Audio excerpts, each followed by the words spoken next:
After sitting on Chainsaw Man for quite some time now, especially when it comes to part 2 of the franchise, I definitely do have a few things to say when it comes to the ending of part 2 of Chainsaw Man, because I definitely have this weird feeling deep inside me that we're going to get a tragic end with the series. Do I want to say that? No. Could it potentially happen? Yes, just based on Fujimoto himself and just looking at the kind of actions that that man is willing to take. So allow me to share my ideas when it comes to potential things that could happen near the end of Chainsaw Man Part 2. And if you guys have any thoughts of your own when it comes to things that you personally want to see, or just things that you want to let me know about, if you want to share your own ideas, be sure to let me know as always in the comment section down below. So one possible ending for part 2 is Denji sacrificing himself to stop Yoru and save Azia. The war devil, Yoru, plans to use Denji as Chainsaw Man to erase the Death Devil, creating a world without death where an eternal World War II consumes humanity. Azia, sharing a body with Yoru, opposes this as her struggle against Yoru's violent nature shows throughout part 2. I believe Denji might see his own sacrifice only way to prevent this event from happening to free Azia. Denji's character is defined by protecting those he cares about, even at a great cost.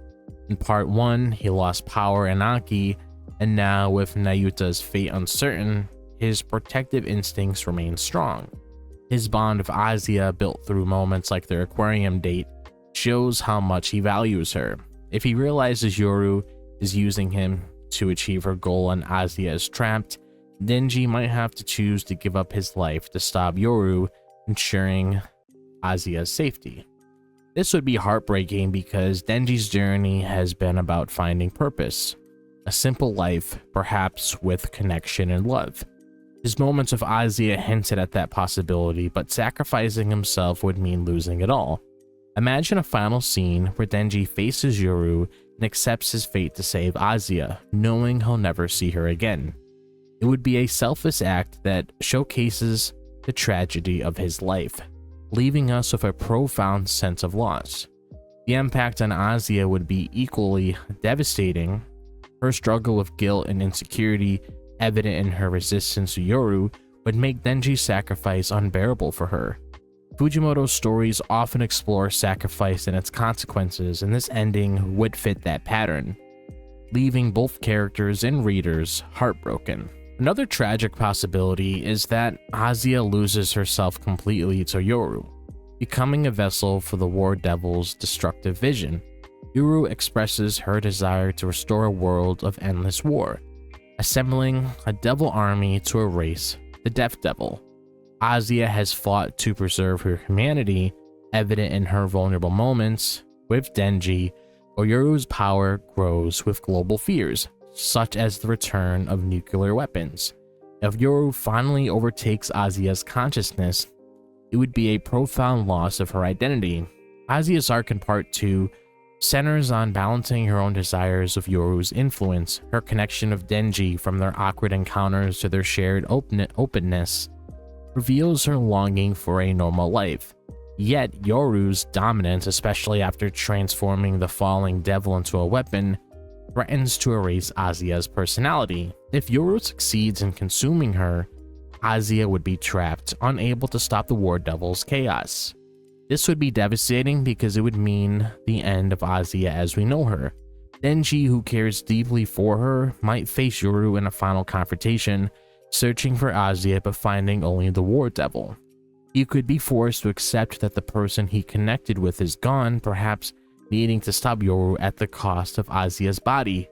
The idea of Azia being aware but powerless within her own mind would highlight the destructive nature of war, a recurring theme in the series. This ending would resonate because it robs Azia of her agency and hope, leaving Denji to face another loss, much like in part 1. Fujimoto's focus on the cost of identity and control makes this a plausible, heartbreaking outcome. A third possibility is that Yoru succeeds in erasing the Death Devil, creating a world without death. The Death Devil warns that this would lead to an eternal World War II, with humans unable to die but suffering endlessly in conflict. If Denji and Azia can't stop Yoru, the world could become a place unrelenting pain where no one escapes the horrors of war. This would be a chaotic conclusion for everyone. Denji's dream has always been to find simple joys, a home, food, and someone to care about. And part 2, his interaction with Azia and his hope for Naota's safety reflect that longing. A world without death would make those dreams impossible, trapping him in a cycle of violence with no end.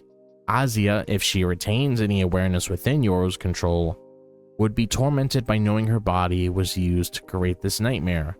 As her resistance to Yoru suggests, she would oppose such an outcome. The tragedy lies in the complete loss of hope for both characters.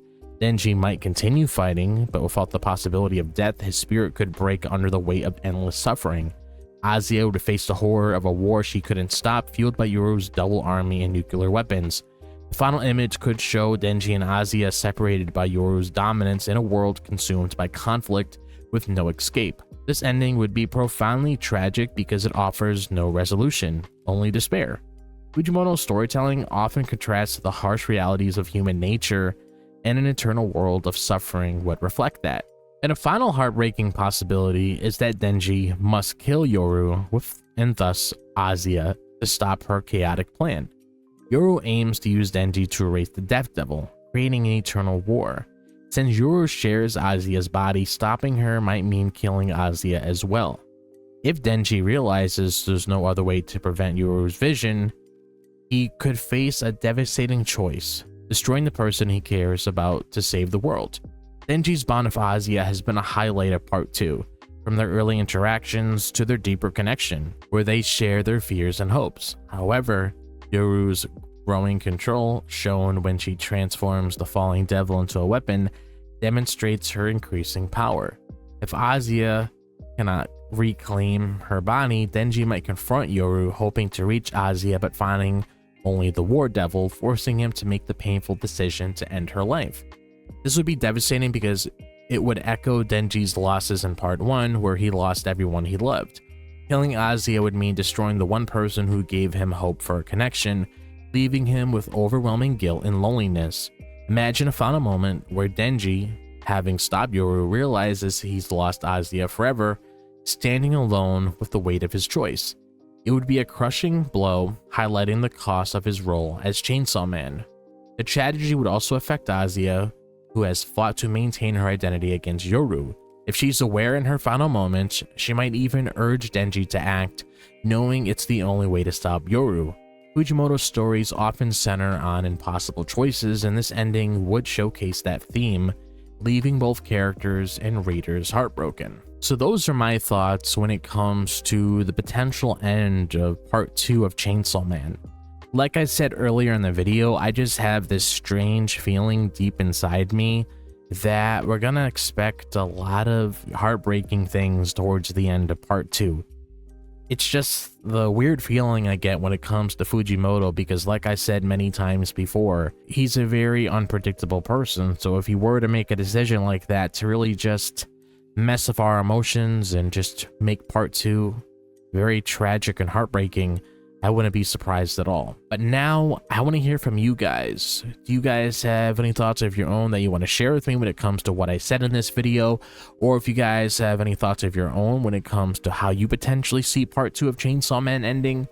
Sure to let me know all those thoughts, as always, in the comment section down below. And if you guys enjoy this video, as always, be sure to like and subscribe. I would really appreciate it. If you guys want to follow me on my social media, be sure to check out my X, Instagram, TikTok, and Facebook. All the links to those are located in the description below, so be sure to follow me on there. Also, if you guys want to check out my Discord server so you guys can join the community, be sure to check out the link. It is located in the description and is also pinned in the comment section down below. Be sure to click on that bell for notifications so you guys are notified whenever I'm dropping a new video on the channel. I hope all of you guys are having a fantastic day, wherever the day may be, if it's the daytime, the nighttime, or the evening, and I'll see you guys in the next video. As always, peace. Peace out.